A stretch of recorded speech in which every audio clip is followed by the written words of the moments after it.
Hello beautiful people, welcome back to my channel. तो मैं वापस से आ गया हूँ माय न्यू नेबर पार्ट 3 के साथ। और हाँ, अरे माइक कहाँ चला गया? हाँ ठीक है। तो मैं लौट आया हूँ। हाँ मुझे पता है थोड़ा सा लेट हो गया, लेकिन कोई बात नहीं। तो शुरू करते हैं वीडियो। लेकिन हाँ, उससे पहले मैं कुछ चीज़ आपको बोलना चाहूँगा। वीडियो शुरू होने से पहले यार लाइक कर ही देना, ठीक है? और फ्रेंड्स एंड फैमिली मेम्बर्स के साथ भी आप ये वीडियो शेयर कर सकते हो। और अगर चैनल में नए हो तो चैनल को सब्सक्राइब कर देना। यार क्या कर रहे हो, सब्सक्राइब कर देना और साथ में बेल आइकन दबा देना। एक तो सारा ये माइक एडजस्ट नहीं हो रही आज, पता नहीं क्या हो रहा है। खैर कोई नहीं। और हाँ, जिन्होंने पार्ट 1 और 2 नहीं देखा वो जाके देख लेना यार पहले, ठीक है? उनका लिंक जो है मैं डिस्क्रिप्शन में दे दूंगा और ऊपर आई बटन में भी दे दूंगा, तो देख लेना। उसके बाद जाके ये पार्ट 3 देखना, वरना स्टोरी समझ में नहीं आएगी। तो स्टोरी शुरू करते हैं फिर। तो फिर जॉन जो है फादर से मिलता है, जो कि ब्लॉक 7 में रहते थे। और वो फादर और जॉन ये डिसाइड करता है कि आज रात को जो है वो पूजा वूजा जो भी होगा वो करेंगे और मैरी के आत्मा को वो शांति दिलाएंगे और यहाँ से हमेशा के लिए दूर भगा देंगे। तो वो रात होती है और फादर और जो जॉन है वहाँ पर जब मैरी के घर के पास पहुँचते हैं तो देखते हैं कि मैरी और उसके मम्मी पापा सब जो है अजीबो तरीके से चल रहे हैं, just like zombies, you know. उनकी आंखें सफ़ेद है पूरी की पूरी और वो जॉम्बीज की तरह चल रहे हैं। तो अब होता ही है कि वो सबसे पहले फादर जो होते हैं वो होली वाटर उनके ऊपर छिड़कने लग जाते हैं, जिसकी वजह से वो लोग चिल्लाने लग जाते हैं। और किसी भी तरह फादर जो है इस चीज़ को मैनेज करते हैं कि मैरी को उसी के घर से लेके आके जॉन के घर के बेड पे जो है बांध दिया जाता है। मैरी को ध्यान से सुन लेना, मैरी अपने घर पे होती है। मैरी को वहाँ से होली वाटर ये सब छिड़क विड़क के कुछ ना कुछ मंत्र वंत्र जो भी है पढ़ बढ़ के उसे जॉन के घर में लाया जाता है और वहाँ पर हाथ पैर उसके बांध दिए जाते हैं। और हाथ पैर बांधने के बाद फिर जो भी होता है वो रस्म वो पूरी करने लग जाते हैं। लेकिन उतने में ही जो मैरी के मॉम एंड डैड होते हैं वो जोर जोर से दरवाज़ा पीटने लगता है और जितनी भी आत्माएं होती है बाहर वो कहते हैं तुम्हें छोड़ेंगे नहीं। और अब तुम लोग सोच रहे हो यार दरवाज़ा पीटने की क्या ज़रूरत है? अब पिछली बार तो बोला था कि दरवाज़ा तोड़ दिया तो चलो मान लेते हैं दरवाज़ा नया लगा भी दिया होगा, लेकिन वो तो उनके लिए तो बाएं हाथ का खेल होगा ना दरवाज़ा तोड़ना। वो तो CID के दया है।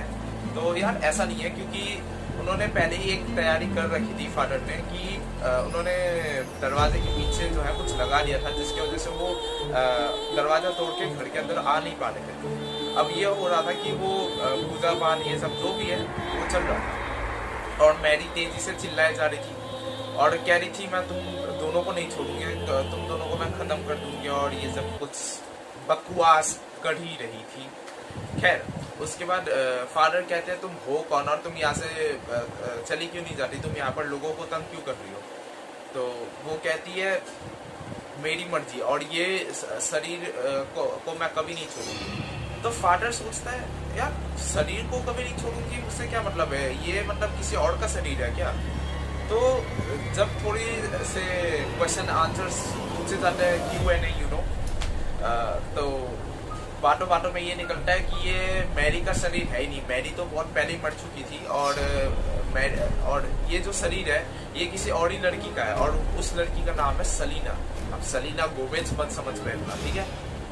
हाँ, सलीना गोमेज मत समझ बैठना, ये दूसरी शरीर है। हाँ, तो ये जो शरीर है वो सलीना का है और जो आत्मा है वो मैरी की है। और ये लगभग 10-12 सालों से सलीना की आत्मा मैरी की आत्मा सलीना के बॉडी में है और सलीना 10-12 सालों से अपने घर से भी गायब थी। तो ये उस टाइम ही पता चला जब फादर ये चीज़ उससे पूछ रहे थे मैरी से। तो अब मैरी कहती है कि मैं इसके बॉडी को कभी नहीं छोड़ूंगी। तो फादर पूछते कि तुम ये बताओ सबसे पहले इसकी बॉडी को तुमने कैसे इसे पकड़ा और कैसे इसे पोजेस किया सलीना को?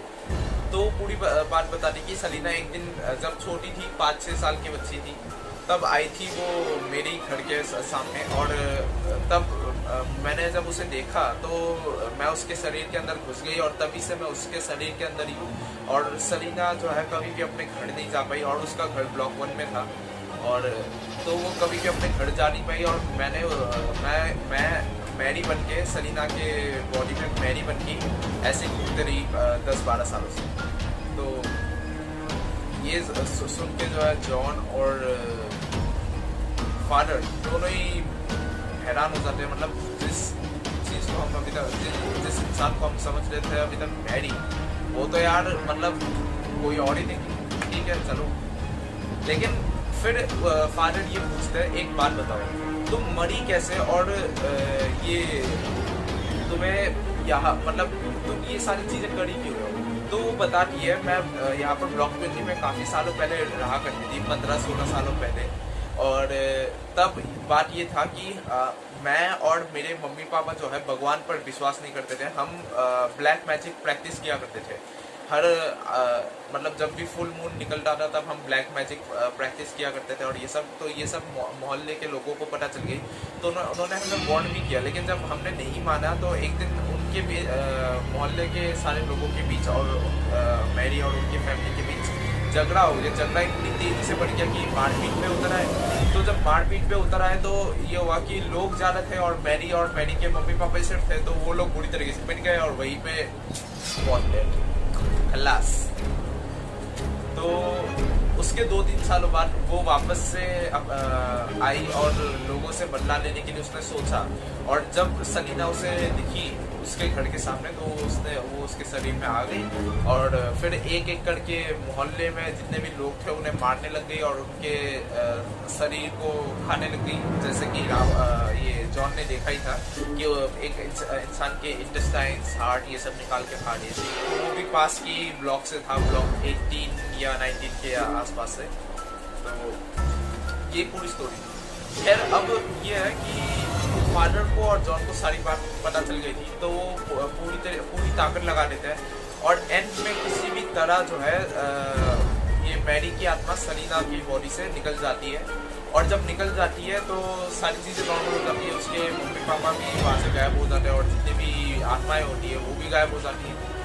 तो फिर सलीना को जो है सुरक्षित उसके घर में छोड़ आया जाता है। और जब उसके मम्मी पापा पूछते हैं कि सलीना इतने दिनों से कहाँ थी, तो फादर और जॉन बताते हैं कि उसके साथ क्या क्या हुआ था इतने सालों से।